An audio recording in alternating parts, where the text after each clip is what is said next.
Il est 19h26 ici à Vox TV. En tout cas, c'est l'heure que je lis devant moi. Et j'ai dans ce studio M. Estime Sanza. Bonsoir. Bonsoir, M. Foukomakaya.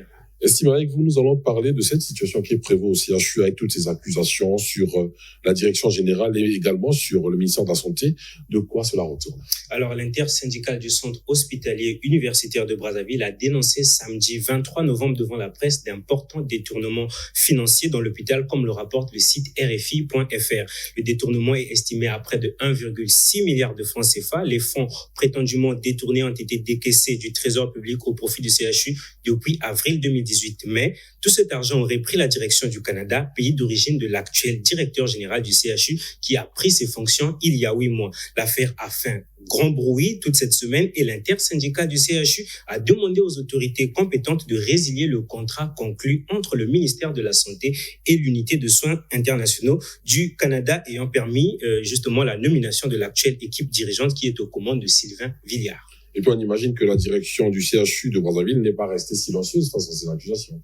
Non, pas du tout. Sa réaction ne s'est même pas faite attendre d'ailleurs. D'après la direction du CHU, il s'agit simplement de fausses accusations portées par des syndicalistes qui ont perdu des commissions et qui n'ont pas encore obtenu l'augmentation de l'âge de la retraite. Sylvain Villiard, directeur général du centre, a dit n'avoir jamais dilapidé les fonds destinés à relever le système de gestion de cet établissement hospitalier. Il a expliqué que les fonds en question ont été versés au budget de l'hôpital avant d'être repartis dans plusieurs services selon les besoins pressants. Le Canadien a même saisi ce créneau pour dénoncer la conduite de certains agents qui font recours à des pratiques qu'il dit fallacieuses. Sylvain Villiard a fait savoir à l'opinion publique que par 2 fois, on lui a fait parvenir des reçus de facture d'achat de 600 seaux en plastique et dont l'unité revenait à 3500 francs CFA le premier tour. La seconde facture de 600 seaux en plastique a coûté 4000 francs CFA à l'unité. Ce passage n'a pas manqué de faire réagir nos lecteurs sur Facebook. Dans son commentaire, Mathias a fustigé l'attitude des syndicalistes qui serait devenue habituelle à en croire cet internaute dès qu'il y a une nomination à la tête d'une structure et que cela ne leur permet plus de gagner de l'argent. Il monte au créneau. Il a même posé la question de savoir où étaient ces syndicalistes lorsque Madame Ambiro, ancien DG du CHU, décriait cette sorte de mafia mise en place au sein de l'établissement. Cet internaute est allé plus loin. Il a même indiqué que lorsqu'on a voulu privatiser l'ex-SNE et l'ex-SNDE, les syndicalistes ont crié sur tous les toits qu'ils peuvent améliorer la desserte d'eau et d'électricité. Où en sommes-nous aujourd'hui, a-t-il demandé avant de conclure. Les noms de ces sociétés ont changé, mais la réalité est toujours la même. Bonheur Kodji pense aussi que les intérêts des syndicalistes sont menacés. Voilà pourquoi ils paniquent. Les pratiques du CHU datent d'une autre époque et elles doivent cesser si réellement ces syndicalistes se soucient de leurs compatriotes qui meurent chaque jour au CHUB à cause du système qu'ils ont eux-mêmes mis en place. Pour eux, la santé est devenue un véritable business. Les sanctions doivent tomber, sinon le CHUB ne va jamais sortir du gouffre. Cet internaute a conclu son commentaire en déclarant, je cite, « Madame Ambiro avait raison, mais personne ne voulait l'écouter. Elle a été humiliée par la République alors qu'elle faisait du bon boulot. Aujourd'hui, pour la même expertise, l'État congolais débourse des milliards en sollicitant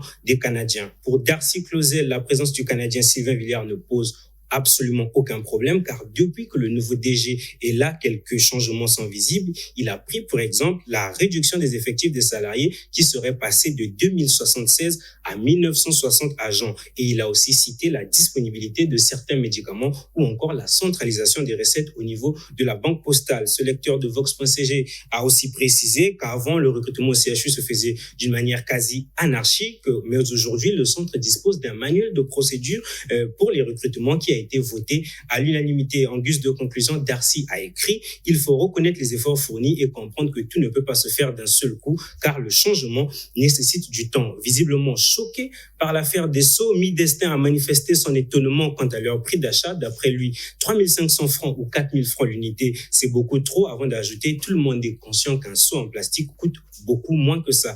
Qu'est-ce qui ne va pas avec les gestionnaires du CHU, s'est-il interrogé avant de suggérer que les autorités puissent désormais incarcérer les auteurs de ce genre de pratiques.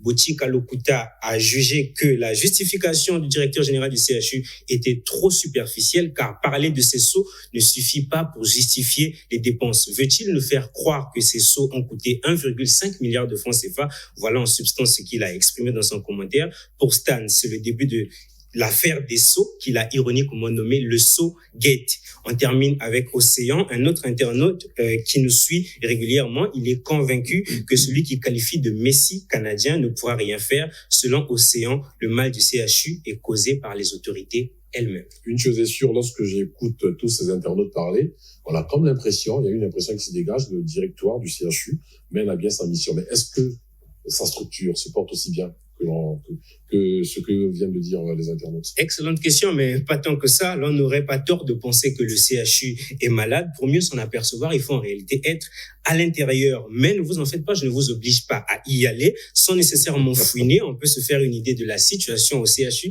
grâce à quelques publications parues sur le net ces derniers jours. Par exemple, dans un article publié le 27 novembre sur le site Les Échos du Congo, il est évoqué des dysfonctionnements au niveau de la buanderie et la laverie du CHU. Et toujours selon ce que rapporte ce site, à ce jour, tous les services du CHU sont presque à l'arrêt parce que les 300 millions qui étaient destinés à l'achat des consommables ont été virés au Canada par le ministère de la Santé. Mais ce n'est pas tout. Le 22 novembre dernier, le site des observateurs de France 24 a confirmé qu'il y a eu récemment une invasion de termites au CHU de Brazzaville. Certains agents, naturellement, ont trouvé ça anormal, tandis qu'il y a d'autres, à la grande surprise, qui ont estimé que cela n'avait rien d'exceptionnel. Cependant, les observateurs de France 24 ont profité de cet incident pour recueillir les témoignages d'un médecin du CHU et ce dernier a dressé un portrait assez sombre de ce centre de santé.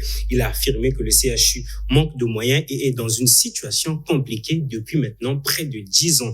Par exemple, certains ascenseurs sont parfois en panne et il a dit avoir déjà vu ses collègues se retrouver face à l'obligation de porter des malades pour descendre les étages. Vous le savez certainement, certains Congolais sont même allés jusqu'à surnommer le CHU CHTU en référence au taux de mortalité qui y est élevé comparé aux autres hôpitaux. Il y a une question qu'on est en droit de se poser et elle est destinée au gouvernement, c'est celle de savoir combien de morts supplémentaires faut-il pour qu'ils puissent véritablement se pencher sur le cas du CHU afin que les Congolais puissent retrouver confiance en ce centre de santé. Et une chose est sûre, c'est que, en dépit de tout ça, le Congo a 61 ans. En tout cas, la République a été déclarée le 28 novembre 1958.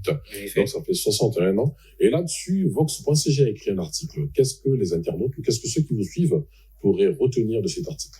Alors, Vox.cg rappelle déjà que cette journée a été longtemps ignorée. Aujourd'hui, elle a été réhabilitée. En tout cas, c'est depuis 2010 que cela s'est fait. Et cette journée, désormais, commémorée à la place de la République à Brazzaville. Dans son article consacré à cette commémoration, le site Vox.cg rappelle que les régimes politiques qui se sont succédés depuis l'accession du pays à l'indépendance ont contribué chacun à construire la République qui continue aujourd'hui sa marche en s'adaptant parfois au contexte du temps. Le Congo, qui a vécu sous l'emprise des 32 ans du monopartisme, est passé depuis 1991 à un régime multipartiste et démocratique. On note cependant de nombreux balbutiements, notamment lors des processus électoraux contestés et à l'origine de certaines fissures dans la société. Le site relève aussi que le regard porté sur la République aujourd'hui est mitigé, car certains efforts entrepris autrefois sont aujourd'hui émiettés par le contexte socio-économique difficile. Dans l'article, une question intéressante est posée, c'est la suivante: que reste-t-il des acquis de la République 61 ans après sa proclamation? On fait encore usage des seaux en plastique dans les hôpitaux publics? C'est la réponse de Mi-Destin qui a tenu à rebondir sur l'affaire du CHU que j'ai évoquée précédemment. Podgorny estime quant à lui que la République a besoin de Dieu pour son salut, car les hommes l'ont pillé. Selon Cédric, le drapeau et l'hymne national sont tout ce qu'il reste de la République, tandis que Junior pense qu'il faut ajouter à cette liste la crise, le chômage, la corruption et bien d'autres mots. Sur un ton plus radical, Sandrin a écrit qu'il ne reste plus rien, il n'y a plus de République. Plus modéré, Michel a dit que c'est déjà une bonne chose que le Congo soit une République. À son humble avis, il considère que la question qu'il faut se poser est plutôt celle de savoir comment sauvegarder ses acquis. Je crois qu'il appartient à chacun d'entre nous d'y réfléchir et d'apporter des éléments de réponse. Merci beaucoup, Estime. C'est par là que nous mettons donc un terme à notre entretien. Mais avant qu'on ne se sépare, cette information que les Congolais savent déjà, il s'agit de la presse congolaise qui est en deuil avec la disparition du directeur d'information de la chaîne nationale, Borja Miguel Buesso Samba. Il s'est éteint le jeudi 28 novembre 2019 des suites d'un accident vasculaire cérébral. La rédaction de Vox TV présente ses condoléances aux confrères de Télé Congo et à la famille biologique de l'illustre disparu. Complètement terminé, mesdames et messieurs, je vous laisse en compagnie de Christian Zidane-Lenyongo et de Jésus Sony. Ils sont tous deux de l'autre côté de la régie.